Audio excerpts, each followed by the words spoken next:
Eu sou Cristiano Saliba, a gente vai falar em nome do Hospital do Trabalhador de Curitiba sobre fraturas periimplante da artroplastia total do quadril. Então, o objetivo a gente vai passar por alguns assuntos aqui importantes.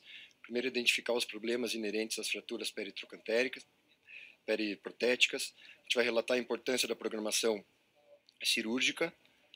A gente vai correlacionar cada tipo de fratura com os princípios de tratamento. E, por fim, atualizar os princípios no manejo cirúrgico dessas fraturas. Então, quando a gente trata de fraturas periprotéticas, existem muitos problemas, na realidade, que envolvem esse assunto. Fundamentalmente, o principal problema é uma dificuldade para a fixação das fraturas, porque são pacientes idosos, portadores de osteoporose, na maioria das vezes, e existem muitos defeitos ósseos associados que podem também interferir negativamente no tipo da nossa fixação. E também você tem a presença do implante, então mais do que nunca você precisa programar a sua cirurgia. Além disso, vários desafios, como maus alinhamentos que podem acontecer antes ou depois da tua cirurgia, rigidez articular é bastante comum também, e distúrbios de consolidação, por exemplo, você tem casos de cimento intracanal, então isso pode também promover uma dificuldade de consolidação. E as alterações biomecânicas que podem levar ao mau alinhamento e novas revisões. O implante, sem dúvida nenhuma, influencia a consolidação. Na artroplastia primária, você pode ter tido uma maior fresagem do canal, com implantes maiores que o canal, causando uma isquemia endosteal e a presença do cimento, como foi falado. E por que não os custos? Então, a gente sabe que a nossa realidade não é de ter muito dinheiro, então aqui a gente está falando de implantes caros, muitas vezes bloqueados, de hastes de revisão, femorais longas, de fixação distal, então isso também é um problema no nosso dia a dia. Então, em relação à tomada de decisão, aqui é fundamental a avaliação radiográfica. Claro que para toda fratura você precisa ter uma avaliação radiográfica correta, um raio-x de boa qualidade, mas aqui uma particularidade, você deve sempre comparar a radiografia atual com a radiografia antiga, porque se você tiver alguma linha, por exemplo, na interface cimento-osso, que sugere alguma soltura, será que essa linha já não havia antes mesmo, logo depois, no pós-operatório imediato, por algum defeito de cimentação? Então isso você tem que saber. Se houve mudança na posição do implante, então o ombro da prótese lá atrás era 1 centímetro do ápice do trocânter e agora está 2 centímetros, essa prótese mudou de lugar e provavelmente você tem uma soltura. E também a avaliação do desgaste do poli, porque você pode agir no mesmo procedimento em relação ao desgaste do polietileno. Quando que eu vou escolher a fixação da fratura e a manutenção da prótese? Basicamente nas situações que eu tiver os implantes fixos e bem alinhados e sem nenhum desgaste.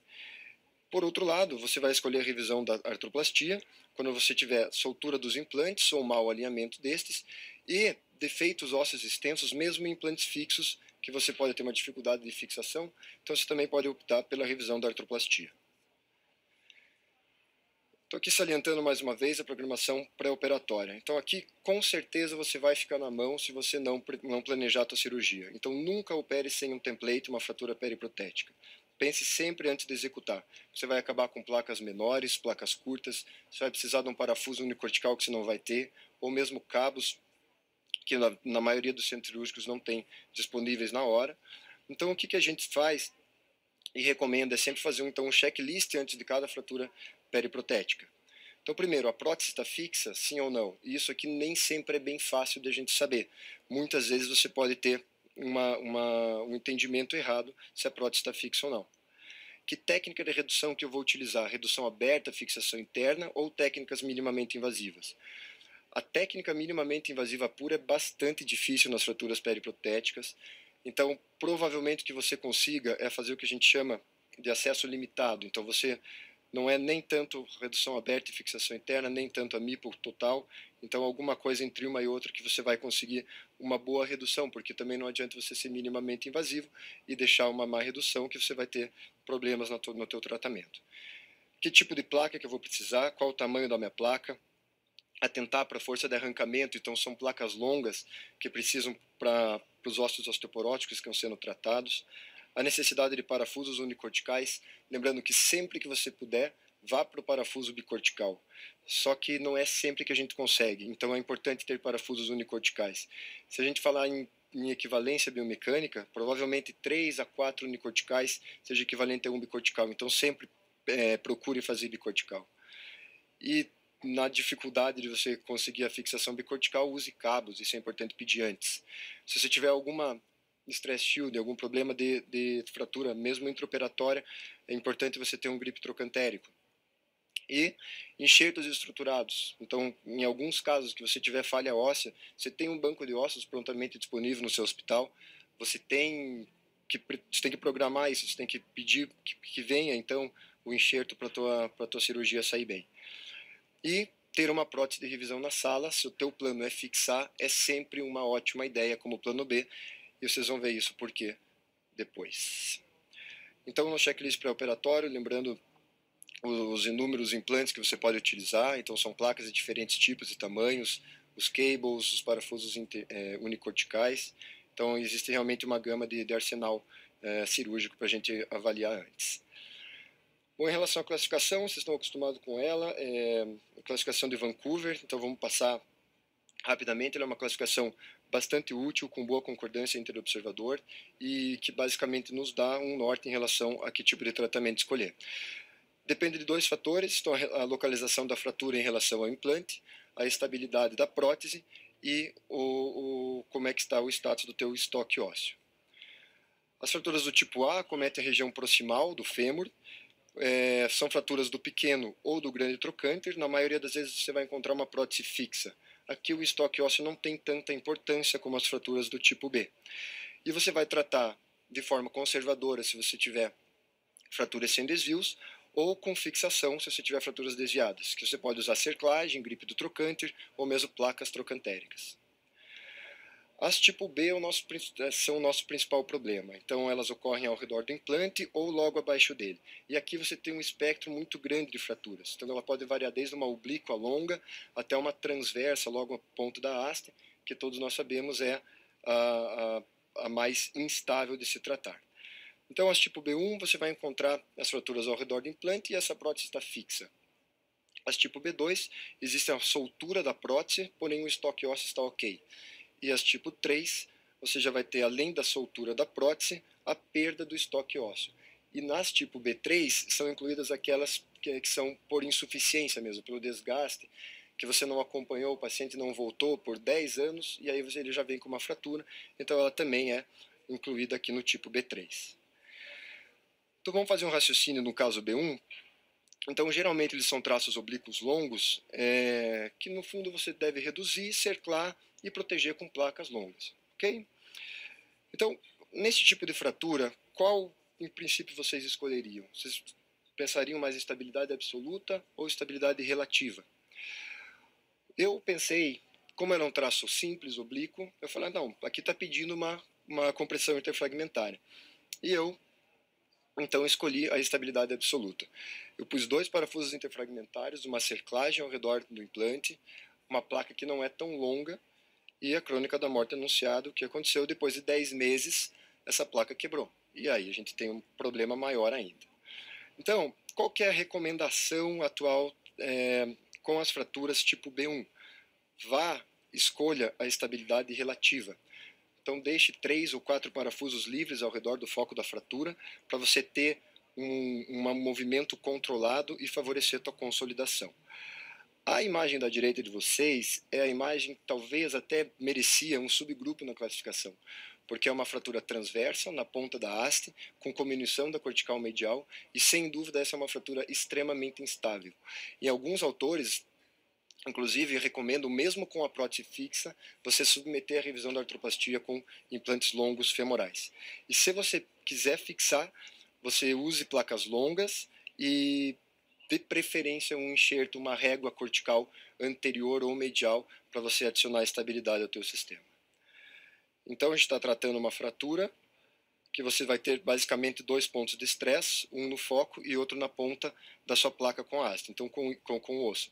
Então, com isso, a gente hoje em dia procura abranger a maior parte do fêmur com placas bastante longas e deixar uma área de estabilidade relativa, 3 ou 4 parafusos livres.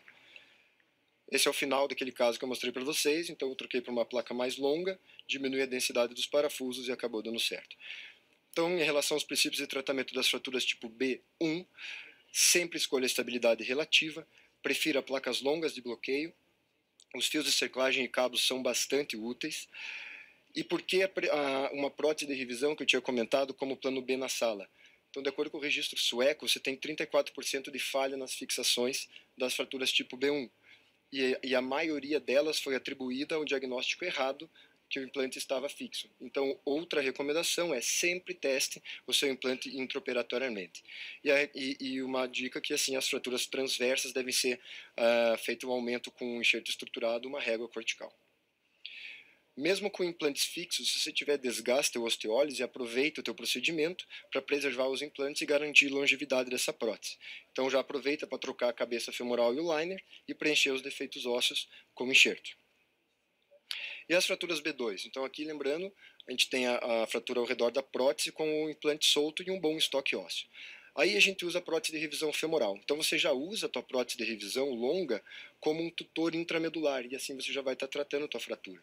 A gente dá preferência hoje em dia para próteses de fixação distal e como você tem uma fratura instável, você adiciona algum tipo de fixação extramedular, que pode ser fio de cerclagem ou cabos, ou mesmo placas. Nesse caso que eu mostrei para vocês, a gente usou 2 cabos para aumentar a fixação extramedular e um implante longo de fixação distal. Então foi tratado de maneira adequada e evoluiu com consolidação. As fraturas tipo B3 então, são as fraturas que você tem a soltura da prótese associada a um mau estoque ósseo, e os princípios de tratamento são os mesmos da B2, só que além disso você precisa restaurar o estoque ósseo, isso é ainda mais importante em pacientes jovens. Você precisa de banco de tecidos, então isso aqui pode ser um limitador para muitos serviços, e outras opções, além de você fazer próteses longas de revisão, são as endopróteses, isso sim é uma realidade, e mesmo composite de fêmur proximal, se você tiver preferência por essa técnica, em pacientes jovens, que seria uma técnica opcional. As fraturas tipo C são aquelas que são independentes do implante, então elas são bem distais à ponta da haste, e então como nesse caso aqui, que funciona muito mais como uma fratura supracondiliana do fêmur. Então a haste não interfere em nada no tratamento. Então ela independe do implante protético, então aqui trate a fratura. Então esqueça que você tem a prótese e trate a fratura. Esqueça, mas nem tanto. Por quê? Então você vai tratar a fratura de qualquer maneira da estabilidade relativa. Também, do mesmo jeito, vamos escolher placas longas, placas bloqueadas e de preferência técnica minimamente invasiva. Então, por que só você não pode esquecer completamente da tua haste? Porque a recomendação é transpassar a ponta da haste para evitar uma área de estresse entre os dois implantes. Essa recomendação, basicamente, 6 centímetros. Então, nesse caso que eu havia mostrado para vocês, então a gente usou uma placa minimamente invasiva de fêmur distal, e assim foi tratado adequadamente. Vejam que na imagem da esquerda de vocês, nós usamos 2 parafusos bicorticais e 2 parafusos unicorticais, com uma boa resistência ao arrancamento, porque a placa é longa. Então, como conclusão, é importantíssimo entender as particularidades das fraturas periprotéticas. Não são fraturas comuns, ou seja, você sempre vai ter uma dificuldade maior na fixação por conta da osteoporose e a presença dos implantes prévios. Planejar quando? Sempre, sempre planejar. No planejamento você já vai definir a técnica de redução e os princípios de estabilidade. E lembrando que você deve preferir estabilidade relativa. E sempre faz um checklist dos implantes necessários para você não ficar na mão lá no centro cirúrgico. Se a prótese está estável, fixe a fratura. Utilize placas longas e bloqueadas de preferência, de novo uma estabilidade relativa. E se a prótese está solta, aí sim você tem que partir para a revisão. Com o quê? Implantes femorais longos de fixação distal, e quando a gente associa a esse tutor intramedular, uma fixação extramedular com cabos ou placas. E se você tiver uma osteólise, você deve restaurar o estoque ósseo sempre que possível. Obrigado pela atenção.